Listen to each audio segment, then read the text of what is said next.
The evening sun cast a golden glow on the city's skyline as people hurried into one of the most famous restaurants in Los Angeles, La Bella Luna.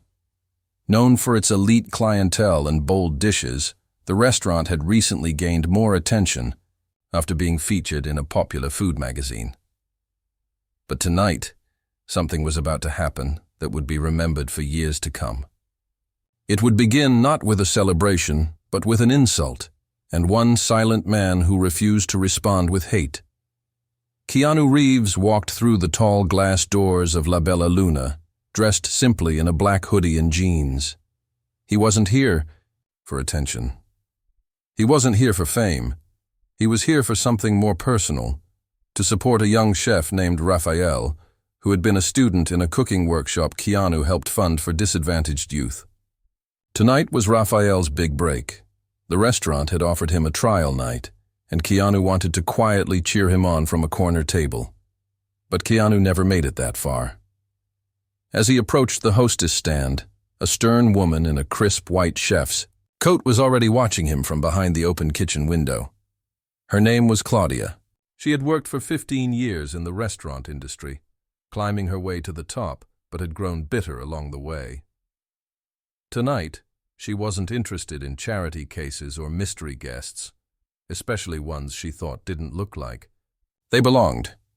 "We're fully booked," the hostess said quickly, without even glancing at the reservation list. Keanu, with his usual gentle tone, replied, "I think there's a reservation under Raphael's name." Before the hostess could check, Claudia appeared, pushing through the swinging kitchen door. "Who told you could walk in here like that?" she snapped, wiping her hands on her apron. "This is a 5-star place. We don't do autographs here. No pictures. You'll need to leave." Keanu blinked. Not because he was angry, but because her voice was filled with so much ice that it stunned even him. "I'm not here for anything like that," he said softly. "I'm just—" Claudia cut him off with a sharp laugh that echoed through the front of the restaurant. A few guests turned to look. "Just what? A fanboy trying to sneak a selfie with some chef you saw on TV? You look like you just rolled off a motorcycle." Keanu didn't answer. Instead, he took a step back. The room had fallen quiet. Raphael, who had just emerged from the back kitchen carrying a tray of appetizers, froze when he saw Keanu and the tension in the air. Claudia noticed too. Her eyes narrowed. "Do you know this guy?" she demanded. Raphael hesitated. The tray in his hands trembled. "Yes," he finally said. He believed in me when no one else did. He helped me get here." Claudia's face twisted. "I don't care who he is. I run this kitchen. I run this house. If you're going to bring street people into my dining room, you can go with him." Everyone went still. Keanu gave a small nod, not to agree, but to respect her decision. Without another word, he turned and walked away. Raphael watched helplessly as the man who had given him hope disappeared out the door. But what happened next changed everything. Keanu didn't post a single word about the incident on social media. He didn't call the media. He didn't speak with anger. Instead, he made one phone call from the sidewalk, standing beneath a flickering streetlight. A quiet call to someone named Alicia, a woman in charge of the biggest fine dining investors group in California. She wasn't just a friend. She was also the silent owner of the land La Bella Luna sat on. Within 4 minutes, the phone call set off a chain reaction. Inside the restaurant, a man in a suit whispered something to the manager. The manager, pale-faced, rushed toward the kitchen. Claudia's laughter stopped when she saw his expression. "What's going on?" she asked, wiping her hands again. "You need to come with me," he said. "Right now." Claudia followed him into the office. Inside, 3 people were already waiting. 2 lawyers, and a woman in a gray pantsuit with a quiet power behind her eyes. It was Alicia. "Who are you?" Claudia demanded, feeling her control slipping. "The person who has tolerated your attitude long enough," Alicia replied calmly. "Your contract is terminated, effective immediately. Your behavior tonight was witnessed and recorded. We are not in the business of humiliation. You may gather your things and leave." Claudia stammered. "You can't do that! I built this place!" "No," Alicia said firmly. "Raphael did. You just ran it into the ground with your pride." Meanwhile, outside the restaurant, Keanu waited, not because he wanted revenge, but because he knew the weight of a quiet stand. And when Raphael came running out, breathless, with tears in his eyes, he didn't say anything at first. He just hugged Keanu. "She's gone," Raphael whispered. "You're the reason I'm still here." Keanu smiled and said, "No, you're here because you earned it." But the real story was just beginning. What Claudia didn't know was that her actions would be broadcast across headlines within hours. And something even deeper, something from her past, was about to rise. This was not just a story of anger or shame. This was a story of humility, choices, and what happens when kindness meets cruelty. The next morning, news had already started to spread like wildfire. Social media platforms were flooded with posts from customers who had been dining at La Bella Luna that night. Some shared short videos, others shared photos. But what stood out most were the words they used to describe what happened. Grace under fire, humble silence, and the moment kindness quietly won. Without even saying a single harsh word, Keanu Reeves had made the world see what true dignity looked like. But inside Claudia's apartment, a high-rise condo she had paid for with 15 years of sweat and kitchen burns, the mood was different. Her phone kept buzzing, not with sympathy, but with silence. Sponsors pulled out. Food Network emails went unanswered, and her assistant texted only 3 words before quitting. "I'm so sorry." She turned on the television. The morning show was on. "Inspiring moment last night," said the host. Actor Keanu Reeves was reportedly kicked out of a top restaurant after being mistaken for a nobody by the head chef. Instead of reacting, he left with quiet dignity. The chef, however, was fired minutes later by the property owner, who also happened to be a close friend of Reeves. Talk about karma cooked well done. Claudia's chest tightened. She stared at the screen. What had she done? But it wasn't guilt. Not yet. Not truly. Instead, her pride whispered that she had been ambushed, that maybe she was the victim. That people just wanted to tear down a successful woman. But across town, something very different was happening. Raphael stood in the back kitchen of La Bella Luna, his apron folded neatly, his heart still beating fast. He hadn't slept at all. After Claudia's exit, the restaurant had remained open, but things felt different. The staff was unsure what to do. Raphael was offered to take over for the night, a test run, and he had cooked with trembling hands, afraid of messing everything up. But by the end of the evening, customers stood to applaud him. He didn't know how to process any of it. And now, just after sunrise, the restaurant owner herself, Alicia, had returned with 2 men and a folder in her hand. "Raphael," she said gently, "how would you like to become the new head chef?" Raphael looked at her, speechless. "You have a story," she continued. "People know what you did. And what Keanu saw in you, I now see too. This isn't about fame. It's about heart. It's about running a kitchen where people are fed more than food." Raphael tried to speak, but his voice cracked.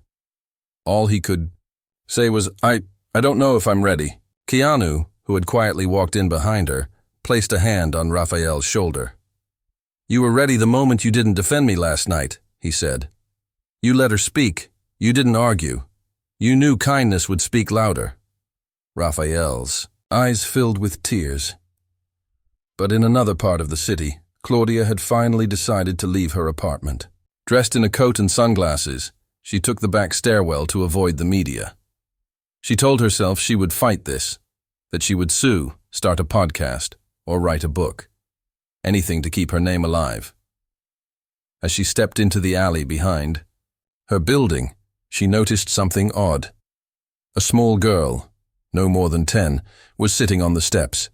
Her jacket was thin, her shoes too big. She was drawing something in a small notepad, humming quietly. Claudia frowned. "What are you doing?" "Here?" she asked, annoyed. The girl looked up, startled. "I was just drawing." Claudia sighed and started to walk away, but something tugged at her. "What's your name?" she asked without turning around. "Mira," the girl replied. "Where?" "Are your parents?" Mira hesitated. "My mom works. She cleans offices. She said to wait here." Claudia scoffed. "People leave kids on the street now? Unbelievable." But Mira's next words struck deep. "My mom says people on the street notice who they really are. Rich people forget." Claudia turned slowly. The little girl's eyes weren't judging. They were honest. And in that moment, something began to crack inside Claudia. Not a full collapse, but a shift. She remembered a time long ago when she too had waited on steps while her own mother scrubbed hospital floors. She remembered the first time she ever cooked, not for critics, but for her sick grandmother. The soup had burned. The bread was dry. But her grandmother smiled like it was a feast.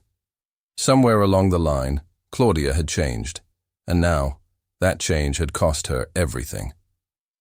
Back at La Bella Luna, the kitchen was alive again, not with yelling, but with music. Staff moved with joy. Laughter returned. Raphael created a new dish and named it El Alma, which meant the soul. It was the first plate ever served under his new leadership. Keanu stayed in the back, away from cameras. He didn't want praise.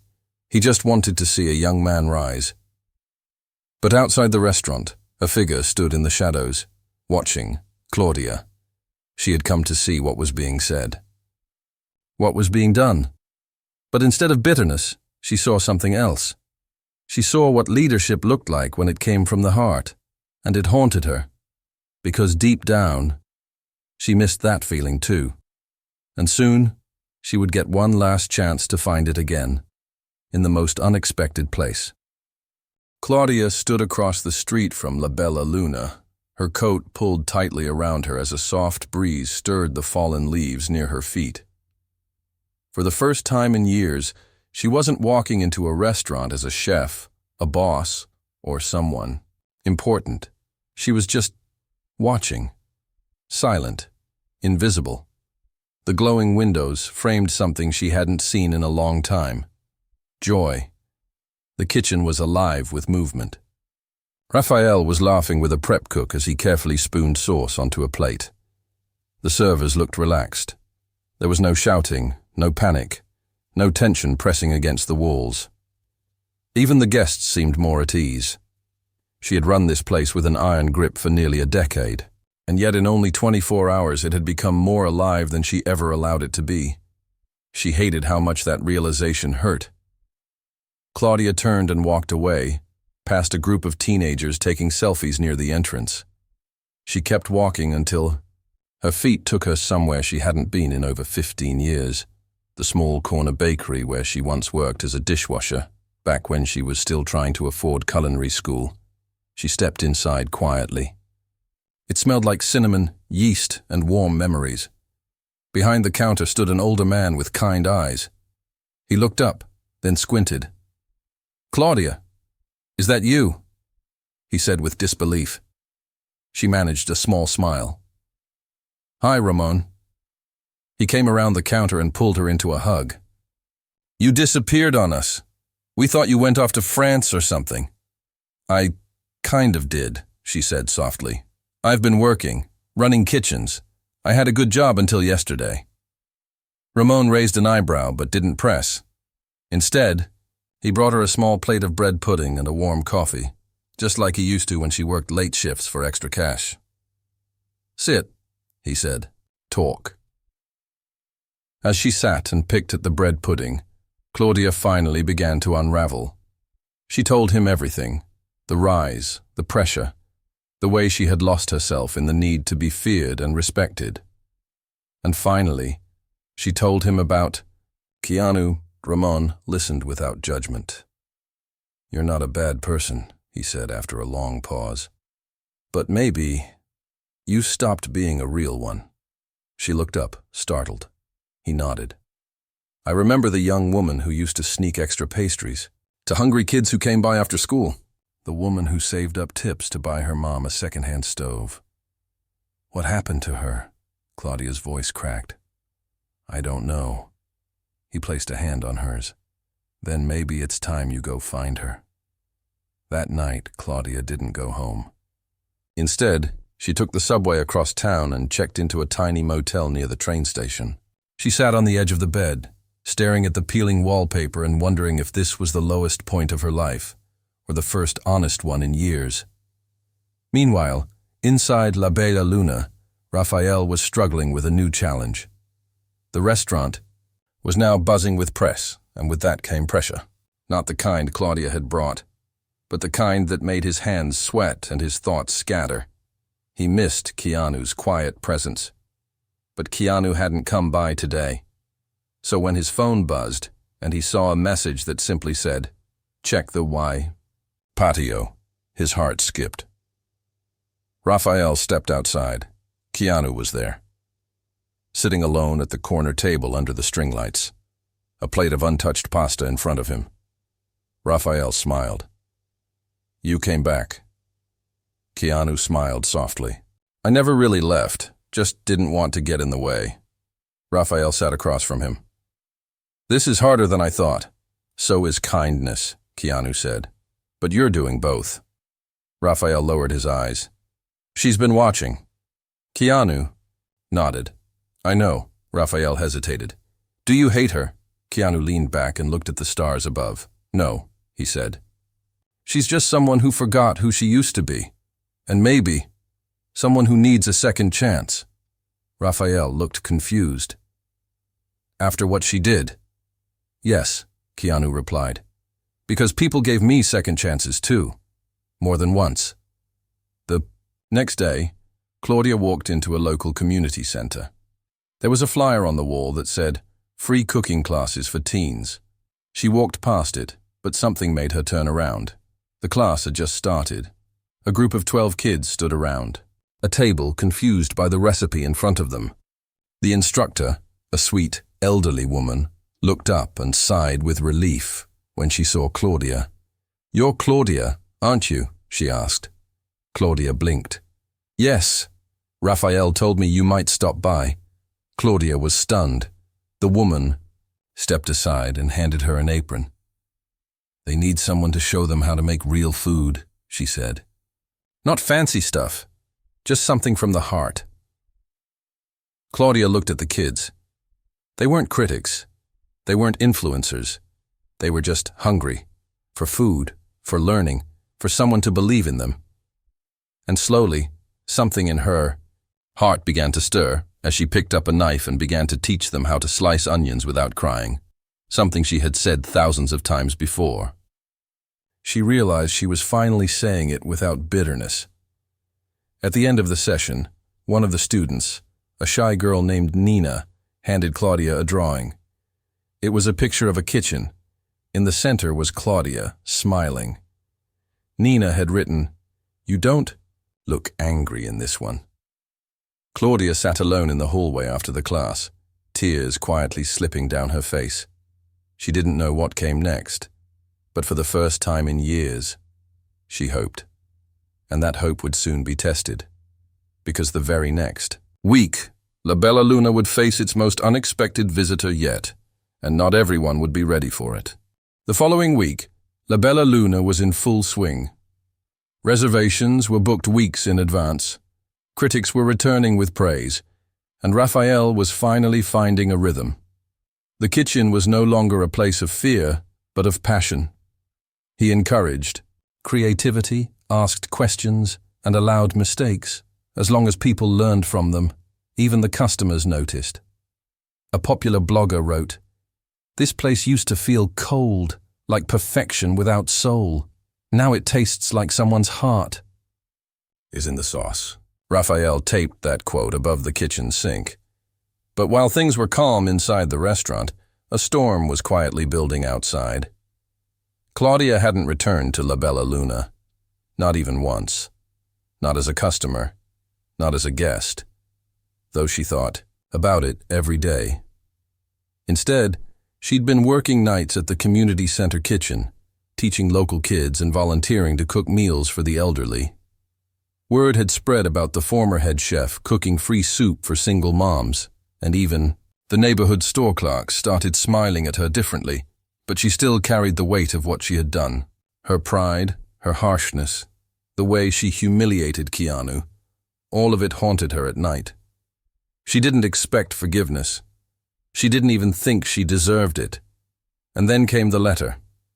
It was hand-delivered to the community center in a plain white envelope. No name, no return address, just a single page inside. There's a charity night at La Bella Luna this Friday. Raphael will be serving dishes made by his students. If you come early, the back kitchen door will be open. Only if your heart is... 2. Claudia read it 3 times. Then she folded it, tucked it into her apron, and said nothing. Friday came quickly. The restaurant buzzed with excitement.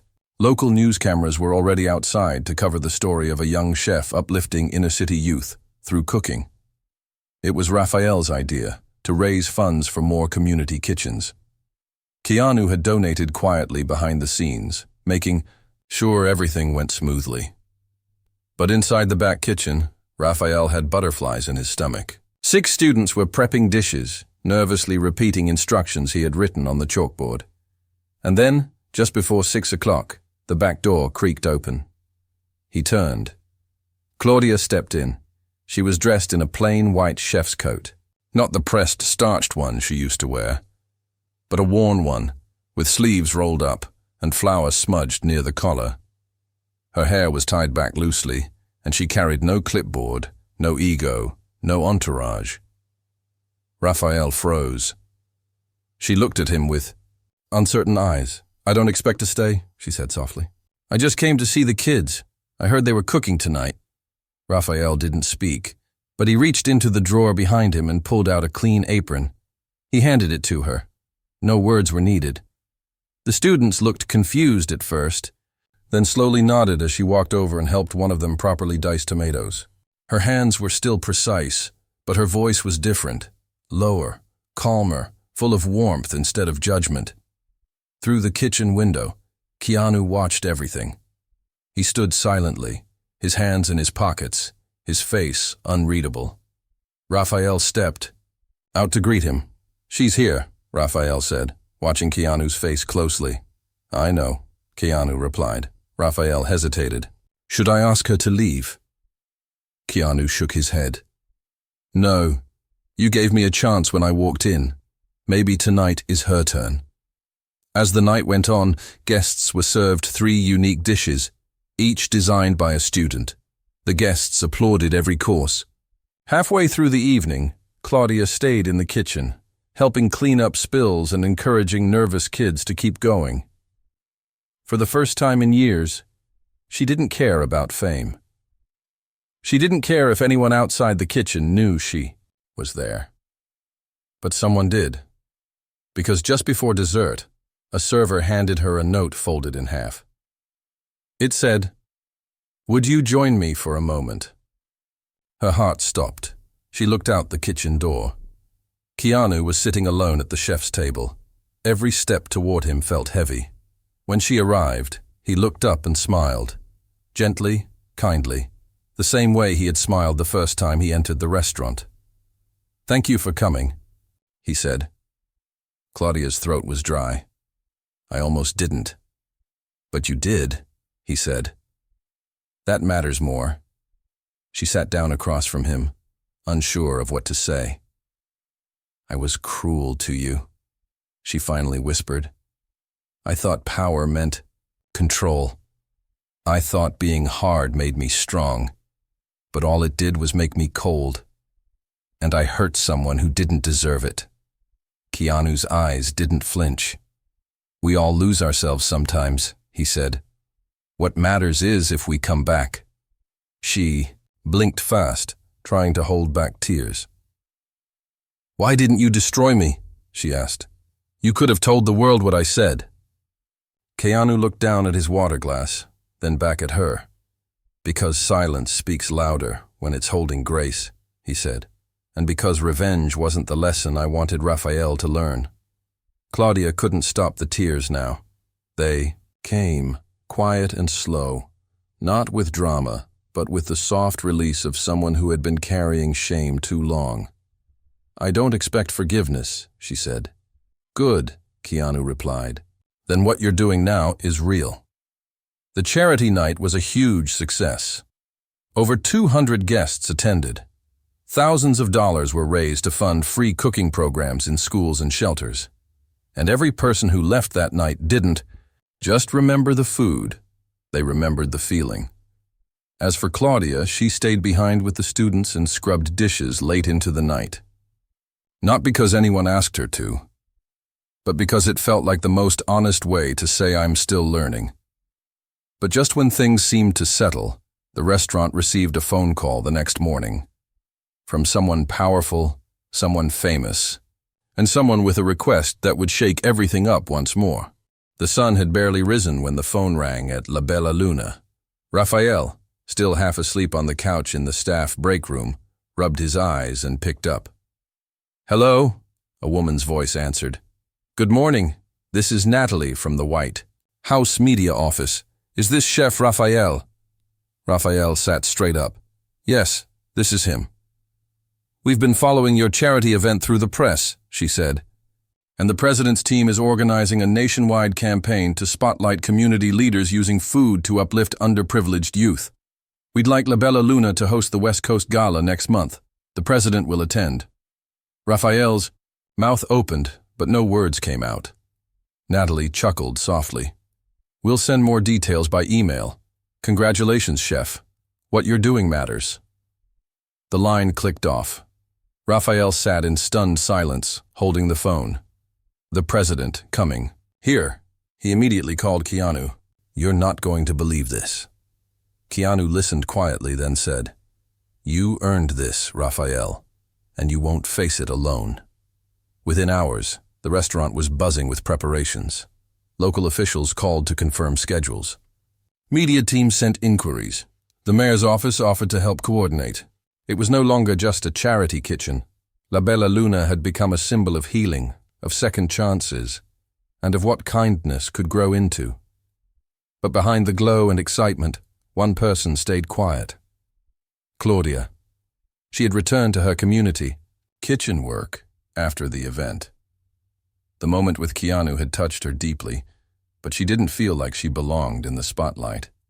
She had burned too many bridges, lost too much trust. She had accepted that some chapters don't get rewritten, they just get left behind. But that changed when a letter arrived at the community center. This time, it wasn't folded or unsigned.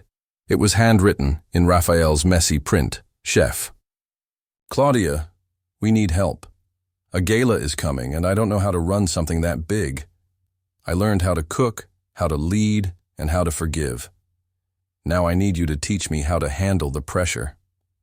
If anyone knows what it's like to cook, under fire, it's you. Will you come back, not as who you were, but as who you are now? Raphael Claudia read the letter 3 times. This time, she didn't hesitate. That afternoon, she walked back into La Bella Luna, apron in hand, and nodded to the hostess. The entire kitchen stopped when she entered, some in shock, others in uncertainty. But Raphael stepped forward and handed her a chef's notebook. We start planning today. For the next 3 weeks, the kitchen transformed again. Claudia didn't bark orders. Instead, she guided. She showed Raphael how to create a full gala prep schedule. She showed the students how to arrange plates for dignitaries and how to cook for a crowd without losing heart. She even helped repair a broken oven herself when a technician failed to show up. The media began referring to the team as the Redemption Kitchen. On the night of the gala, the city glowed. Security was tight. Cameras lined the entrance. Local students dressed in crisp uniforms held trays of appetizers. Press from around the country filled the dining room. And then, the president arrived. Keanu stood beside Raphael in the back, watching from a quiet hallway. You ready? Keanu asked. Raphael swallowed. I think so. No, Claudia said from behind them. You're ready because you care, and because you didn't let fear lead you. The three of them stood together for a moment. 3 stories that had clashed, now working in harmony. When the president was served his meal, a special dish called Second Harvest, created by Raphael and Claudia together, he asked to speak. The sigh. Dining room silenced. He stood at his table and raised his glass. This dish is not just food, he said. It's a story of failure, humility, forgiveness, and triumph. It's what this country is about. Second chances. This team, these chefs are leading by example. We came for a meal, but we found something richer than any dessert. The entire room stood and applauded. Tears streamed down the faces of Raphael's students. Some clapped. Some held each other. Even the servers smiled with pride. But one person stayed frozen in her spot.